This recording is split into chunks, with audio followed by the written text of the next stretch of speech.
রহিম। আমি কাজী মাহবুব, আমার পিতার নাম কাজী মোহাম্মদ আলী। আমরা দুই ভাই। কাজী মাহমুদুল হাসান আমার বড় ভাই।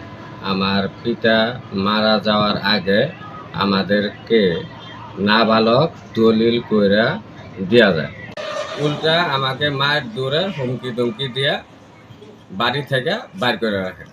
কথা বলার পরে বলে যে সে পাগল হয়ে গেছে, সে মাতাল হয়ে গেছে, সে নিশাখোর হয়ে গেছে, তারে জায়গা জমি দেওয়া যাবে না, সে জায়গা জমি বিক্রি করে নষ্ট করে ফেলবে।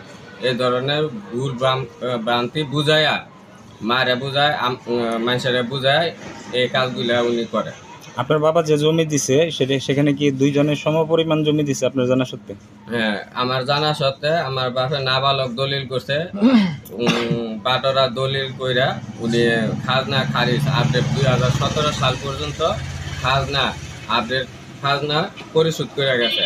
দেশবাসী এবং গ্রামবাসী যারা আছেন, প্রশাসন সরকারি লোক যারা আছেন, তাদের কাছে আমার আকুল আবেদন, আমি আমার হক, আমি আমার সম্পদ বুঝা চাই। আমার বাপের দেওয়া সম্পদ আমি যতটুকু আমার বাপে লেখা গেছে ওই পরিমাণ সম্পদ আমাকে যেন বুঝায় দেয়।